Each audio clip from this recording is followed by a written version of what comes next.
ఎలా జరిగింది? ఖుషీ బ్యాంకులో కూతురు పెళ్లి కోసం డబ్బు దాస్తే వాడు కాస్త బోర్డు తిప్పేశాడు. పెళ్ళాగిపోతే పరువు పోతుందని కూతురికి విషం ఇచ్చి తన విషం దాకా చనిపోయాడయ్యా. జరిగింది ఏదో జరిగిపోయింది. జరగాల్సిన దహన సంస్కారాలు చూడండి. జరగాల్సింది బాబాయి శవానికి కాదు దహనం, ఆ ఖుషీ బ్యాంక్ ఎండి శవానికి.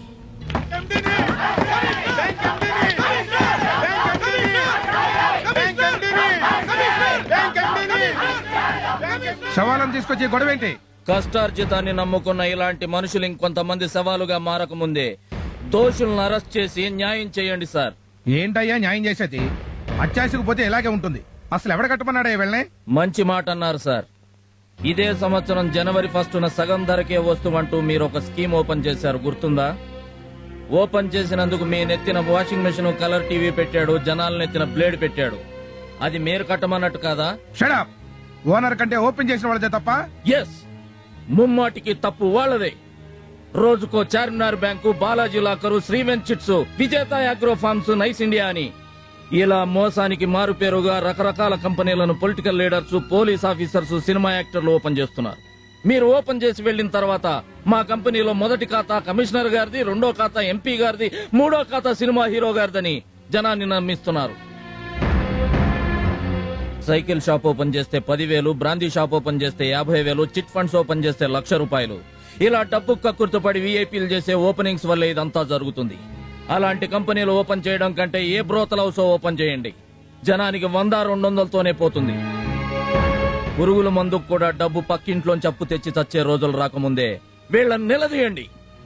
60 ఏళ్ల నుంచి దాచుకున్న సంపాదనను 6 నెలల్లో పోగొట్టుకుని ఇక సంపాదించుకునే శక్తి లేక, బతకడానికి దిక్కులేక, చివరికి అడుక్కోవడానికి కూడా ఓపిక లేని ఇలాంటి వృద్ధులను చూసైనా ఆపండి సార్ ఈ పనులు. మీ ప్రాబ్లం అంతా నాకు అర్థమైంది. బ్యాంకు మొత్తం సీజ్ చేశాం. ఉద్యోగులందరూ మా కస్టడీలోనే ఉన్నారు.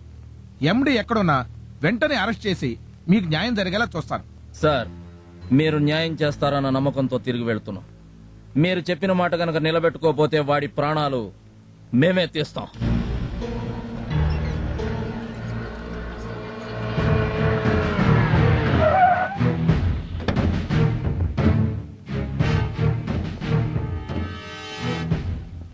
Good morning sir. నమస్తే సార్. నమస్తేలు, మార్నింగ్లు, సెల్యూట్లు తర్వాత ముందు ఆ బ్యాంక్ ఎండి ఏం చేశావు? మేము ఇంటికి వెళ్ళేసరికి వాడు ఫ్యామిలీతో సహా ఎస్కేప్ అయిపోయాడు సార్. చూడు మిస్టర్ శంకర్, నువ్వేం చేస్తావు నాకు అనవసరం. రేపు ఉదయానికల్లా బ్యాంక్ ఎండి మన కస్టడీలో ఉండాలి. లేదంటే మన మీద, మన డిపార్ట్మెంట్ మీద జనానికి నమ్మకం పోతుంది.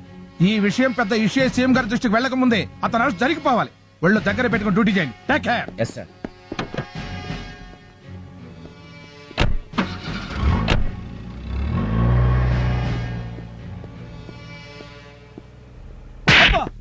ఒళ్ళు దగ్గర పెట్టుకుని డ్యూటీ చేయండి.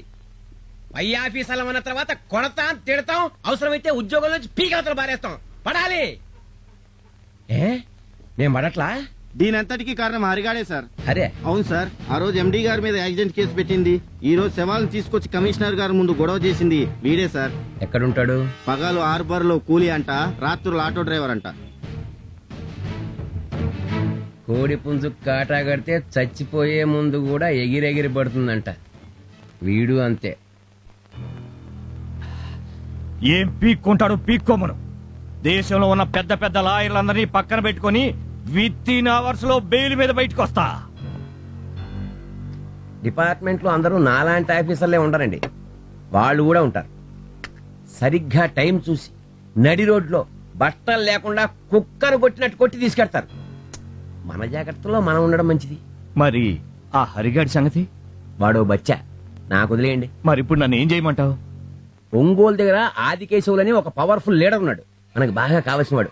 మీరు అక్కడ కొన్నాళ్ళు సైలెంట్ గా ఉండండి. తప్పదా? మరో దారి లేదు. మీరు కంట్రీ దాటి బయటకు వెళ్ళకుండా ఎయిర్పోర్ట్ లో భారీ బందోబస్తు పెట్టారు. నా మాట వినండి. సరే.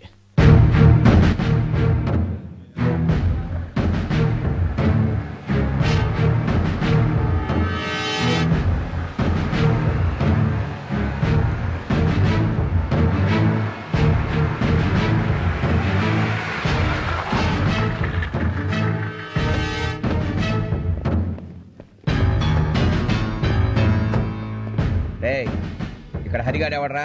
లోపల ఐరన్ షెడ్ లో వర్క్ చేస్తున్నారు సార్.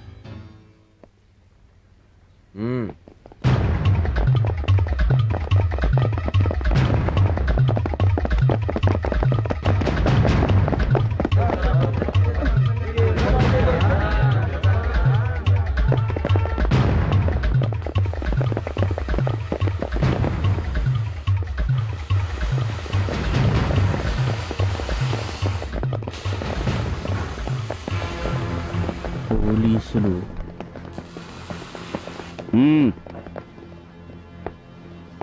నిన్ను సిఐ గారు రమ్మంటున్నారు. ఎందుకు? ఎందుకా? అబే సార్, పద్ధతి కాదు. ఏంట్రా పద్ధతి? నడు.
వీడా?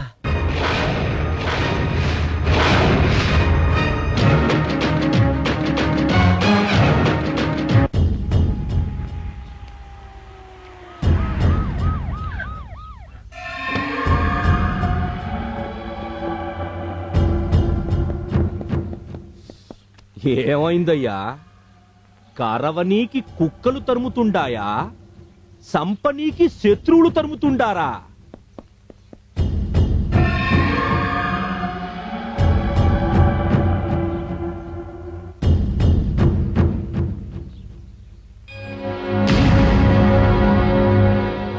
ఖచ్చితంగా వాడేనంటావా?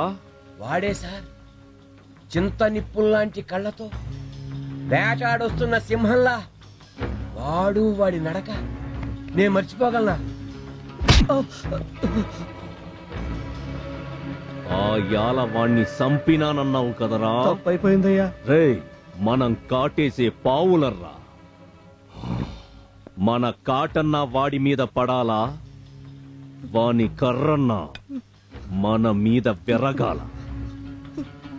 నాకు అబద్ధం చెప్పిన నువ్వు చావాలా?